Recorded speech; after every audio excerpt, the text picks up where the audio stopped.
Oh, whoop, whoop, whoop, whoop. Hey, everybody. Hey. So, I just want to first. I want to apologize to Bob Gardner, who is my friend on here, but we were just about to record a podcast episode for Everyday Revolutions, and I was having some major tech issues, and I finally figured out what it was. But so it's not really something I had really had any control over, but it was it's frustrating nonetheless because I really was looking forward to this conversation that I was going to have with him. So yeah, but we're going to reschedule it, so it's going to be awesome. So Bob, if you watch this, if you see this, I apologize. We'll get it. Yeah, I think you have rescheduled already, but it brought up a really cool idea for me in that. So what we're going to talk about, Bob Gardner, for those of you who don't know who he is the founder of the Liberated Man, and Liberate a Man, and he has focused some of his attention on coaching and helping men break free from porn addiction.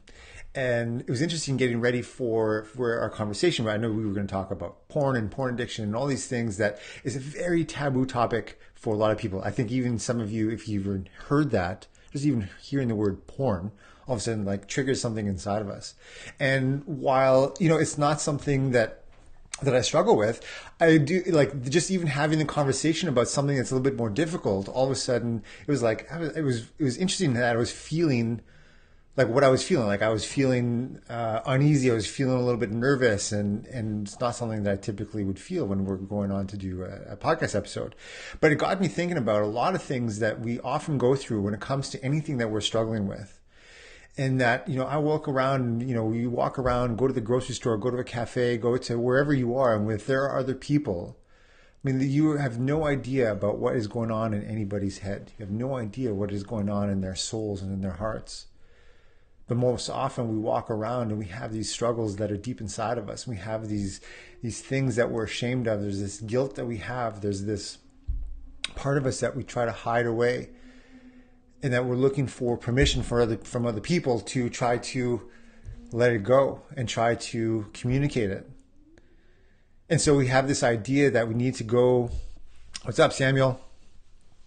What's up, Ed? We have this idea that no one else understands, and that I'm all alone in this. And so just like we have this idea on the end of successful people, and we look at success mindset, there's this big, I think, misconception, this great lie that we have in our culture about the self-made, the self-made man, the self-made woman, the self-made millionaire, the self-made billionaire, that they kind of did all of this by themselves.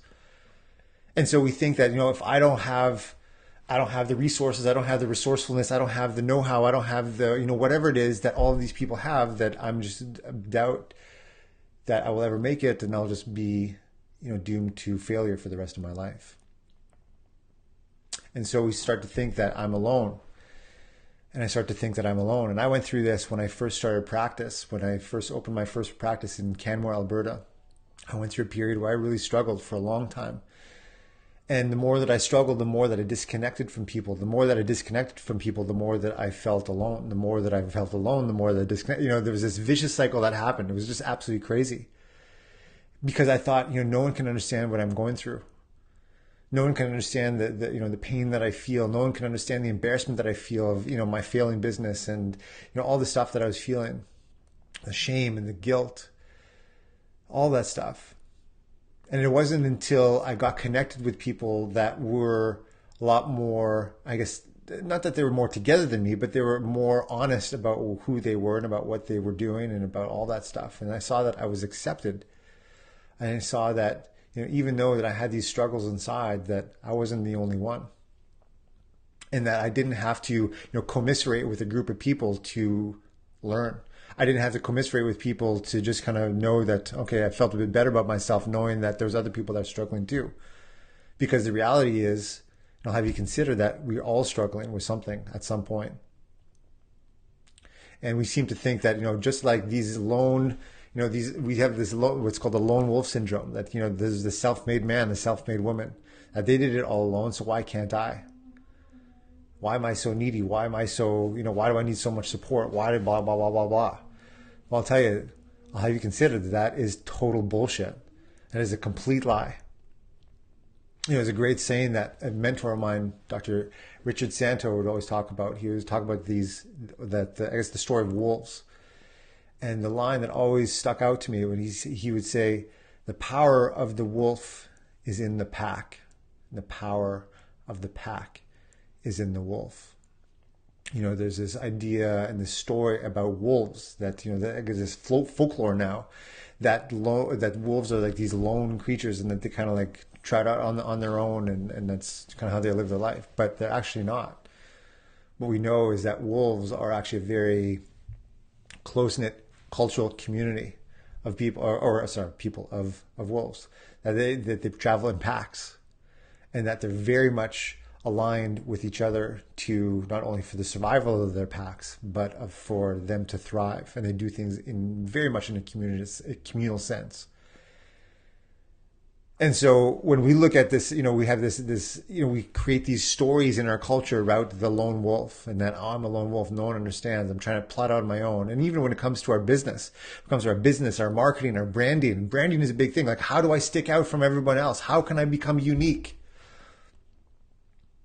And so in this idea of trying to become unique, we get lost. In this idea of trying to be unique and trying to be different than everyone else, we start to disconnect from everyone else. But I'll tell you what, one of the biggest things, the biggest connections for me was seeing people that were just like me. And I'll tell you, if you're struggling with anything right now, if you're struggling with addiction, if you're struggling with thoughts of self-doubt, self-loathing, if you're going through any of that, and if you ever have, guess what? I'm just like you. I'm just like you. But I've learned a few things.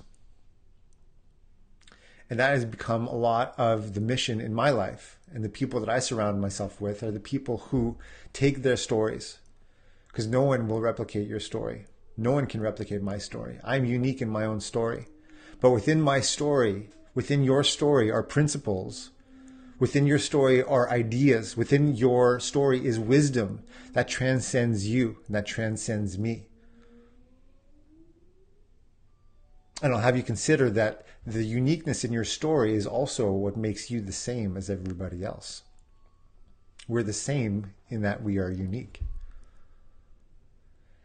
And so if you're struggling, one of the big things is that, I tended to just disconnect and disassociate. I want to just be alone in this. And it's very difficult to expose yourself. And it was difficult for me to expose myself, that I was challenged. That I didn't have it all together. That I didn't have all the answers. That I couldn't do it alone. But I'll tell you that it is within a community, within a tribe, that we find ourselves. It is within a group. It's within your peers, a peer group, a professional group, whatever it is group, that you will find your uniqueness, that we all have a part to play. When we look at an orchestra of instruments, beautiful, beautiful sounds, beautiful music. But that is only because we only hear this beautiful music because everybody has their own little part to play. And no one is more important or no one is less important. Everyone is unique. But we create this great sound because of all of that. And it's not because we kind of just hide, all of that done together is what creates the magic. So I know that it is, it's weird because I'm having difficulty thinking about, kind of even getting past the, how unnerving or how unnerved I was earlier, how nervous I was. And it was so weird. And I realized that by doing that, it was exposing a piece of myself that I know that I wanted to share. And, how many of us have this feeling that, we go to bed at night feeling guilty or ashamed about something. And it is most likely, I'll guarantee you, has nothing to do with anything in your reality right now. We try to make up for mistakes in the past. By doing that, we live in the past, not plotting a future from being in the here and the now and doing daily actions. It's time to stop being dragged down by your past. It's time to give yourself permission to start a new future, to start a new present. You are not defined by the mistakes you made in the past. I am not defined by the mistakes I made 10 years ago that up until even recently I was holding on to. We are well beyond that. So I know some of you, there's a group that I'm putting together. There's actually a program that I'm putting on for entrepreneurs, for anybody who wants to just go deeper within themselves, deeper within their business, kind of expose all of the darkness, not all of the darkness, but shed some light into the dark. It's called the Revolution Sessions. I'll put a link down below, but this is not about that. But I just want to reach out to anybody if you've been watching, know that you matter and know that your story matters and know that your story matters to someone else. And just like it takes a lot of courage, and we're going to go, once you do watch or listen to the episode I do it with Bob, it struck me that, it takes a tremendous amount of courage to take the deepest part and the darkest part of yourself and expose that. But in doing so, he's helping countless people. And because of my story of suffering in the past, and your story of suffering, and your pain and my pain, and all of these things that we start to learn along the way, that we make a difference in each other's lives. That it's in confronting and exposing that darkness inside of us that allows us to shine. So whatever it is for you, little, big, I don't care. But just reach out. Reach out to someone. Share with someone. Allow someone to share with you. The greatest disservice we can do to another human being that's close to us is to not share who we are. Because so many of us are just looking for permission to share ourselves. Like, oh man, if they knew how messed up I was, they wouldn't be my friend. They wouldn't do business with me if they knew what happens and all that stuff. If they knew all the mistakes that I've made before.